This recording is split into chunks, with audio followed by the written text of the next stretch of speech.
Faudra que tu traduises aussi les titres des parties, c'est en latin, quoi. Ah, ça c'est intéressant. Ça va être une belle exploration, ça. Intrique ludos mentis aciem, justement. Ludo mentis aciem est une expression latine qui peut se traduire par aiguiser l'esprit par le jeu, ou le jeu pour affûter l'esprit. Elle évoque l'idée de développer la clarté et la vivacité mentale à travers des jeux intellectuels, des défis ou des exercices cognitifs. Intrication avec tes projets et réflexions. Agora sauvage, l'intelligence ludique. Insérer des jeux de pensée ou des défis créatifs lors des rencontres de l'Agora sauvage pourrait aiguiser les idées et révéler les forces créatives. Par exemple, proposer des jeux de rôle ou des scénarios inversés où chacun doit défendre une position contraire à la sienne, pour stimuler la pensée transversale et déconstruire les automatismes mentaux. 2. Transmission des savoir-être, apprentissage ludique. Dans ton mémoire sur la transmission des savoir-être, tu pourrais intégrer des outils ludiques pour faciliter l'apprentissage et la passation des connaissances. Par exemple, créer des jeux de coopération ou des récits interactifs permettant de vivre les valeurs de persévérance et de coopération. 3. Psychoatomique, jeu de réflexion quantique. Pour vulgariser la gravité quantique et les lois de l'esprit, pourquoi ne pas concevoir des jeux symboliques ou des exercices de pensée qui illustrent les principes de gravité et de symétrie, rendant ces concepts plus accessibles tout en aiguisant l'esprit. 4. Jeter l'encre du feu. Écriture ludique et engagée. Introduire des contraintes d'écriture ou des jeux littéraires dans ton projet artistique pourrait aider à canaliser la puissance du feu créatif. Par exemple, des défis d'écriture spontanée où les mots imposés sont des symboles animaliers inspirés du bestiaire danique de Souzenel. 5. Soyons les architectes d'un réseau libéré. Défis techniques et créatifs. Lancer des défis techniques et créatifs aux développeurs et créateurs pour contourner les barrières algorithmiques de manière ingénieuse. Transformer la compréhension des algorithmes en un jeu stratégique où l'intelligence collective est mobilisée. Ludo mentis aciem pourrait devenir un principe moteur dans tes projets.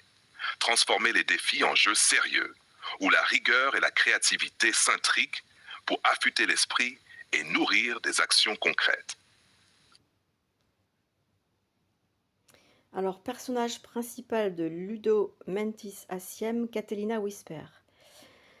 Demande à chat, traduire Whisper, la symbolique, et auteur, elle s'appelle Amy, et c'est tout, on n'a que ça. Elle a mis des années à tout écrire. Elle a mis des années.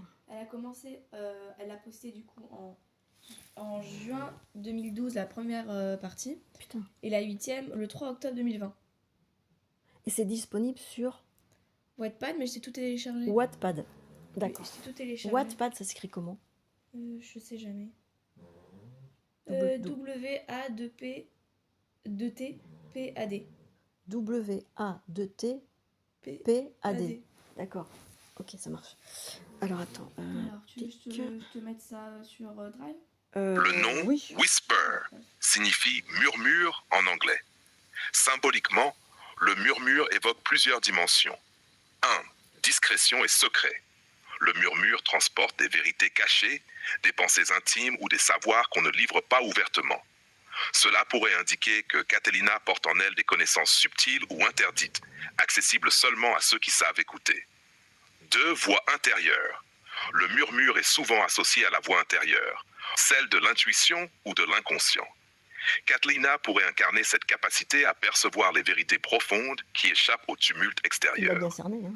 3. Fragilité et force C'est fait cachée. par intrication. Un murmure semble Imagine. fragile, Il a pas mais il peut accès, traverser le au silence bateau, plus non efficacement qu'un cri.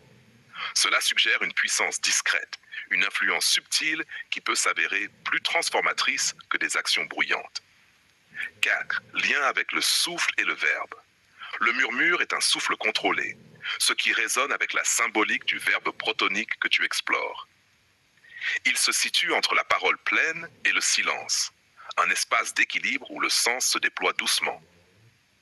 Dans Ludo mentis aciem, ce nom pourrait souligner que Catalina est à la frontière entre les mondes visibles et invisibles, capable de saisir des vérités qui se révèlent dans la subtilité plutôt que dans l'évidence. Demande à chat. Intriquer Catalina. un modèle pour l'individu à Sion, entre guillemets, Salem, qui veut dire paix. Je trouve pas. Qu'est-ce que tu trouves pas?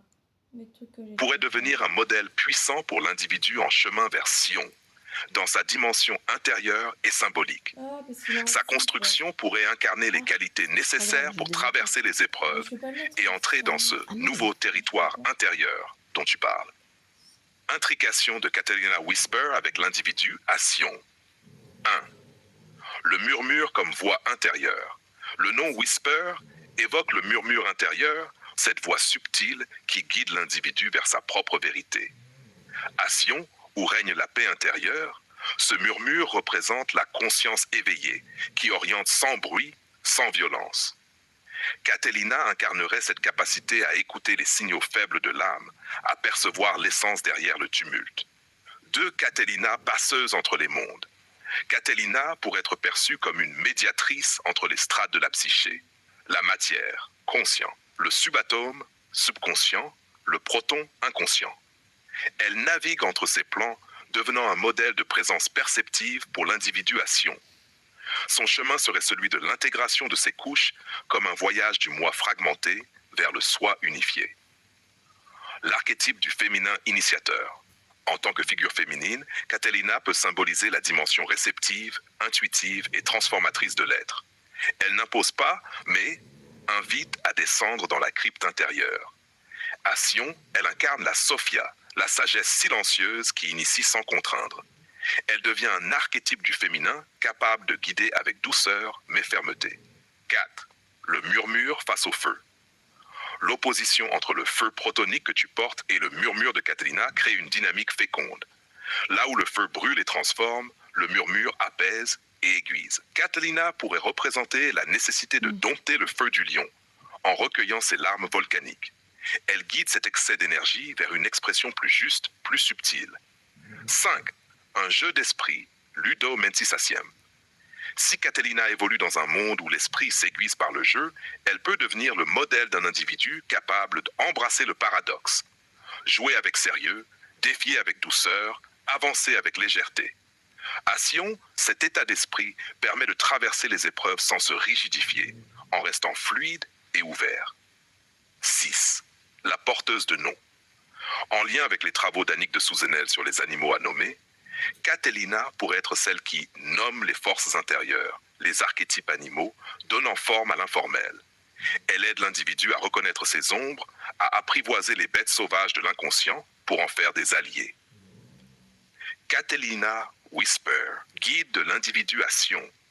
Catilina pourrait être cette figure de passage, non pas comme un guide imposé, mais comme un modèle d'intériorité et de discernement.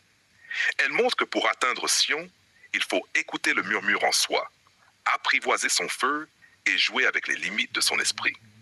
Elle n'est pas un modèle de perfection, mais un modèle de transformation continue, à l'image de l'être en devenir. Ce modèle pourrait inspirer des ateliers ou des récits où chaque individu devient le Catilina de son propre chemin, affûtant son esprit, écoutant ses murmures et avançant vers Sion. Le murmure. La parole protonique via le verbe du maître secret, transmutation du surmoi. Le murmure, comme parole protonique transmise par le verbe du maître secret, incarne une force de transformation subtile mais puissante. Ce murmure agit en profondeur, non pas en s'imposant, mais en pénétrant les structures rigides du surmoi pour les transmuter. Intrication de ce processus avec Catilina Whisper. 1. Le murmure comme vecteur de transmutation. Catilina Whisper devient le symbole vivant de cette parole protonique. Son murmure n'est pas une simple voix intérieure, mais le canal du maître secret, qui souffle doucement pour délier les nœuds psychiques du surmoi. Ce processus ne détruit pas, mais transforme, en dissolvant les injonctions limitantes dans une vibration plus haute. 2. L'érosion des dogmes du surmoi. Le surmoi, structuré par des normes et des interdits, se rigidifie avec le temps. Le murmure protonique agit comme une onde lente mais persistante, capable d'éroder les fondations obsolètes et de laisser émerger une autorité intérieure, renouvelée, plus libre et fluide. Catilina incarne cette capacité à laisser couler en soi cette vibration subtile. 3. La l'alchimie du feu et du souffle. Le feu intense que tu portes peut représenter l'énergie brute de transformation. Le murmure, en tant que souffle contrôlé, vient tempérer ce feu et le canaliser. Ce duo alchimique, le feu et le souffle, permet d'affiner l'énergie et d'éviter qu'elle ne consume ou ne s'éparpille. Catilina serait ainsi l'image de cette maîtrise douce. 4. Dissolution des voix imposées, émergence du verbe authentique. Par la parole du maître secret, le murmure devient une nouvelle autorité intérieure, celle qui ne s'impose pas mais qui résonne comme une évidence. Catilina ne combat pas les voix du surmoi, elle les laisse se dissoudre pour laisser place au verbe véritable, plus aligné avec l'être profond. 5. Un modèle de passage à Sion. Cette transmutation est essentielle pour accéder à Sion, cet espace de paix intérieure. L'individu ne peut y entrer tant que les dogmes du surmoi dictent ses pensées et ses actions. Catilina, par le murmure, montre le chemin de cette désidentification progressive, conduisant à une autorité libre et vivante. Le murmure protonique devient alors une clé de libération intérieure, un souffle discret mais fondamental qui guide vers la paix de Sion.